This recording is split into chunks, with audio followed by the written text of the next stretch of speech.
Well, hello, friends. Today is a very special episode of Meat Sweats because of two reasons. Well, three. One, Matt isn't here. That's a big 300-pound reason in and of itself. Two, we're in the Meat Sweat Studios Nerd Cave for today's episode. And three, we're going to be talking about one thing and one thing only, and that is the 1,000th chapter of One Piece! Ah, we made it! Oda, it's been such a journey. It's been a long time. I personally have been a One Piece manga reader since right about Fishman Island. I came current at about that time, and then have been going week to week. So I mean, that's about little less than 10 years at this point. So it's been quite the journey of following the story and going on breaks and having weeks where you don't have it, and then going to other shonens, expanding what you're reading in Shonen Jump to more than just One Piece. Because right away I didn't read One Piece. I read Naruto and Bleach, and that was it. And I was kind of against One Piece at that point in time. Like, I grew up on the Toonami Dragon Ball Z kick, and then found Naruto and started reading it, and then found Bleach and started reading it, because they just stopped making the anime. So that's kind of how I jumped into reading manga. And then my brother one day just said, "Hey, you should check out One Piece." And I was like, "Man, I saw One Piece on Toonami when I was younger, and it was unfortunately the 4Kids dubs, which is just the worst ever anime conversion from Japanese to English that has ever happened." And it happened to one of the best series of all time. Arguably the best series of all time. And I mean, it was just ridiculous. So I hated One Piece. I thought it was stupid. Like, I hated that rap song at the beginning of the 4Kids dub. Don't even blow me up or hate me because that song was trash. I'm sorry.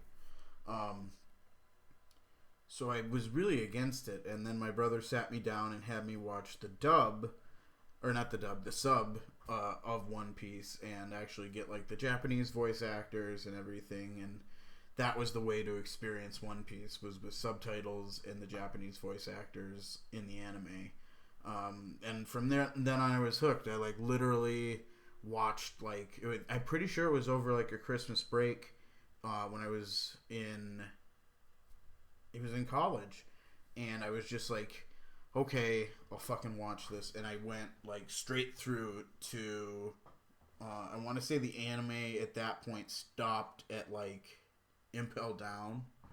And so I was just like, oh fuck, I need more of this. Like, and then I started reading and caught up reading, and it was just like, oh wow, this is amazing, what a great story. And it literally is only halfway through when you pick it up. And so now it's just like, I can't imagine being a person, like, I'm doing this because I want to evangelize reading the story, and we're definitely going to get into doing like a breakdown of the 1,000th chapter of One Piece, and talk about what people online were speculating it would be and things like that as we go. And also I gotta do a big shout out to my favorite One Piece content creator on YouTube, Mr. Teching 101.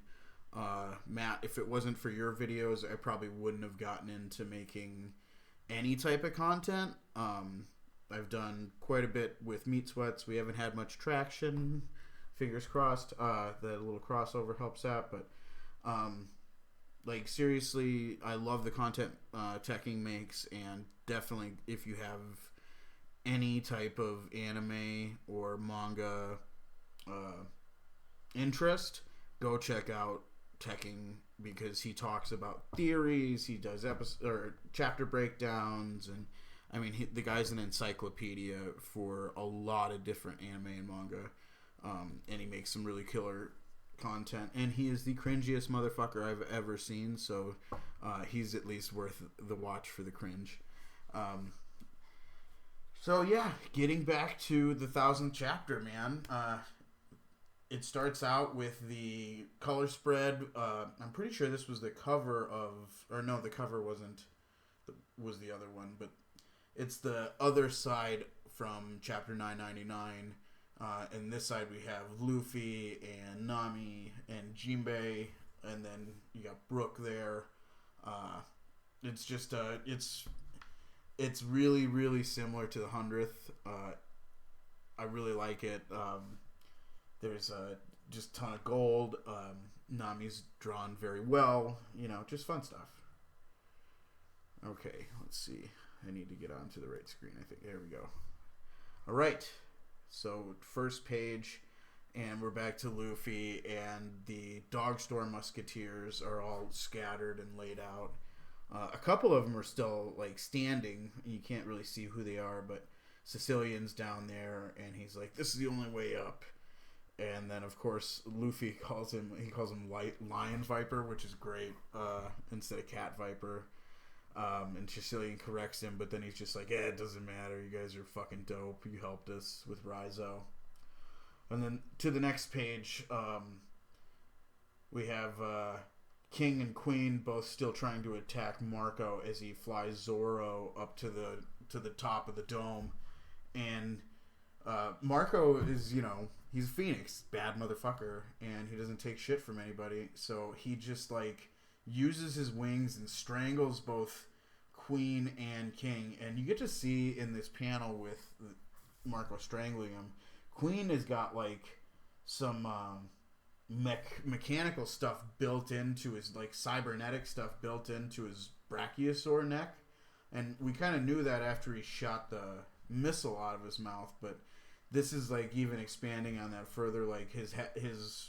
His neck can stretch even further than his anatomy because he's Queen and he's done, whatever tinkering to his internal structure. And then, of course, Zoro gets thrown, which, it's just great every time someone throws Zoro. He had even made a comment when Marco first started to carry him up to the top.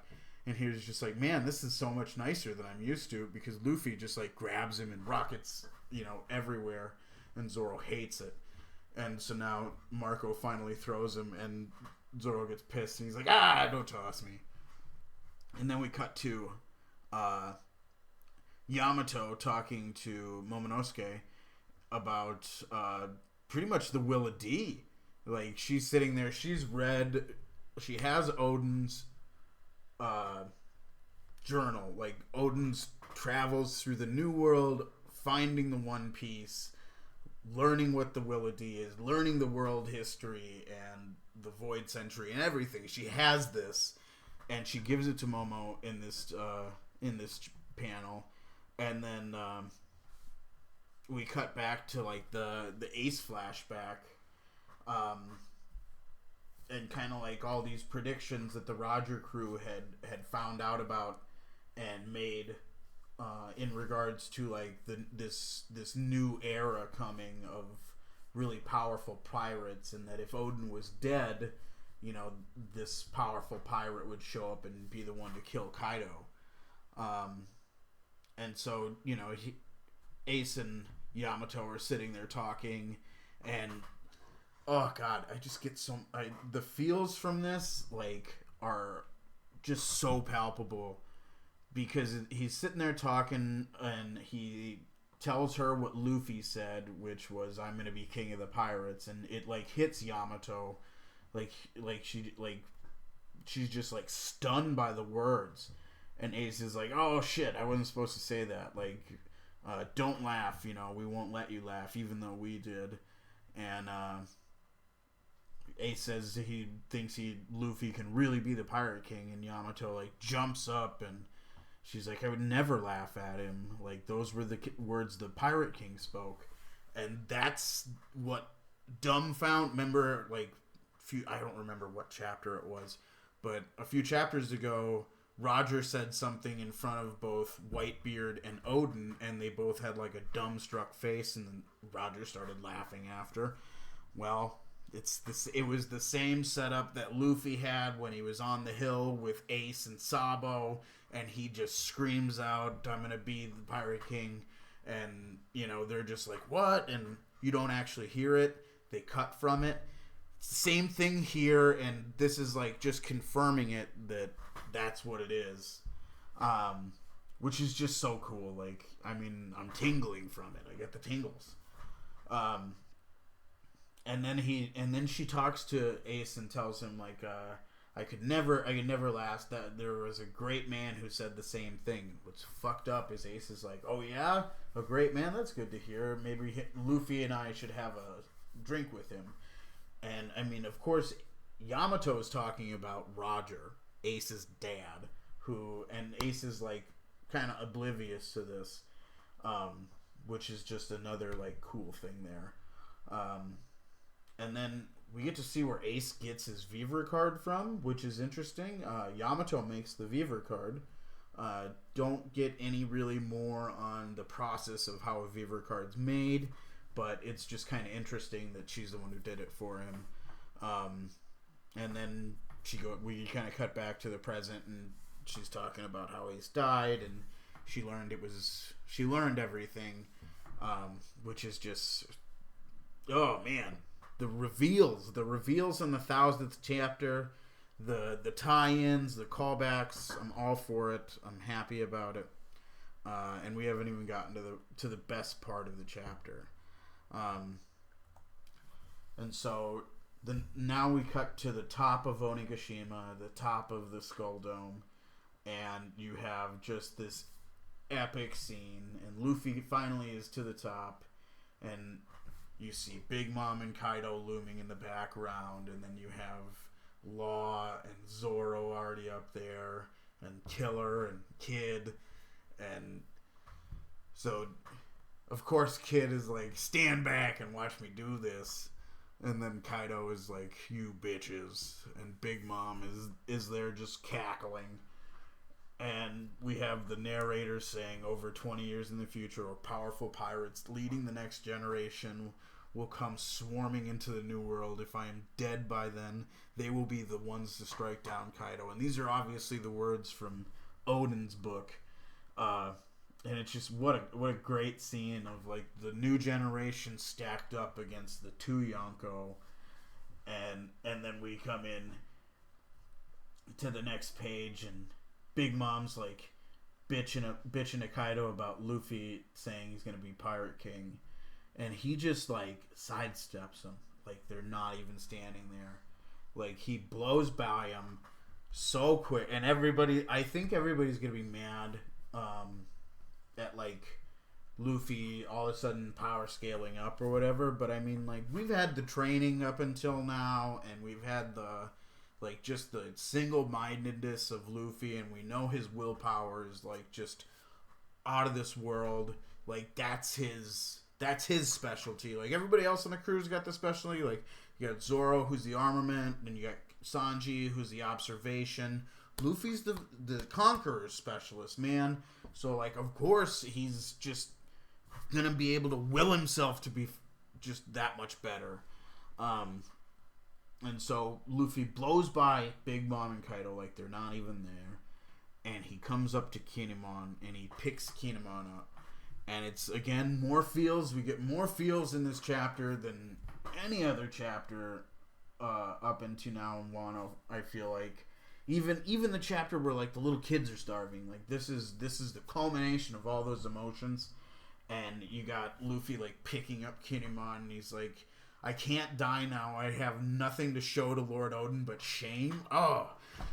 And so he goes, will you put Wano on your back? And Luffy, being Luffy, of course I will. It's my friend's country. And just Kinemon's crying. Kaido like raises up the Kanambo, is ready to smack Luffy in the back of the head. Luffy's like, hey Law, get him down below. And Law room and switches him. And then Kaido, throws the Kanambo down, and Luffy jumps up, gear third, and we get the flashback to like all the things that have happened up until now, like, Jack showing up at Zoe to find Raizo, and Momonosuke declaring he wants to defeat Kaido, and just all of it. Hirogoro's there, and Yasuye's there, and Luffy just takes all that and puts it into one Gear 3rd attack, and it's a new attack infused with the Ryuo, Red Rock.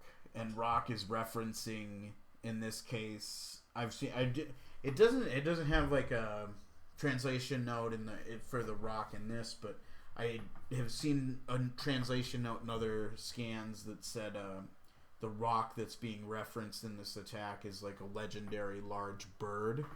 But yeah, he just floors Kaido with this attack, and to the point where Big Mom like starts sweating. She's sweating. She's got fucking beads of sweat coming off of her face that aren't from eating, and she goes, "Kaido, what are you doing? How could you let him do that?" And then as Kaido's like reeling from this, Luffy just goes, "I am Monkey D. Luffy, and I am the man who will surpass you to be king of the pirates." Oh my god! It was so good. I'm really happy that this is the direction Oda went with this. He didn't do like and then next chapter hits January 17th. So I'm thinking about making this a regular thing. But I will say I'm very happy that Oda didn't break from the Wano story to go anywhere else, because he could have. He could have called an end to the act at like 999, and then like made this kind of like a lot of people wouldn't have minded.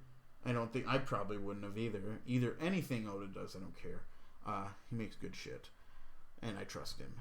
But I like what he did. He could have done like flashback to Reverie, or he could have done like just a trip to somewhere else in the New World, or a trip to like Marineford to check in on that, or maybe something else. He could have ended the act and taken it away from Wano, but he didn't. He let it. He kept building. He kept like staging it up, and I can see what the anime is gonna be like. I can see the start of the anime every time, where they have like the little boxes with the positions of the Straw Hats and the structure.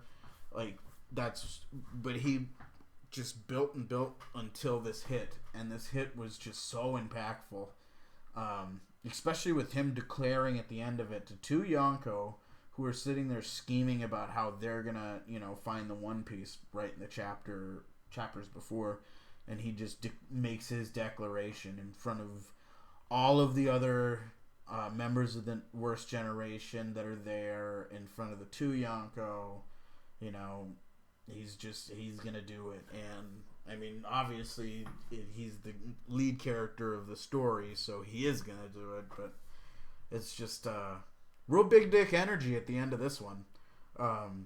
Real pirate king big dick energy here.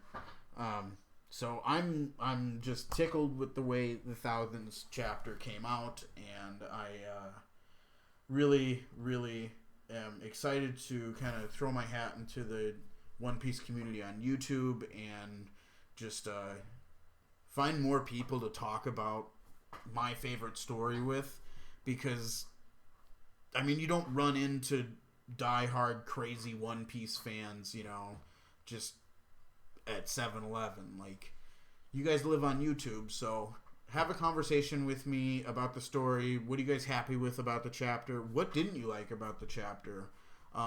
What did you want more of from the chapter? Did you want to go somewhere else? Did you want to see it, like a flashback to what happened at Reverie with the Revolutionary Army?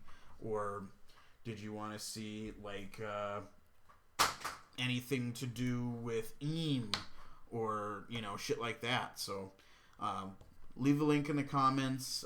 Check out my other videos here on YouTube. They do not talk about anime really at all, but they're me and my comedian friend Matt sitting around and either talking to another comedian or just getting like blackout wasted. So definitely check out that content if you're not a child. If you are a child, ask your parents if they love you, and if they don't, then go ahead and hit it up.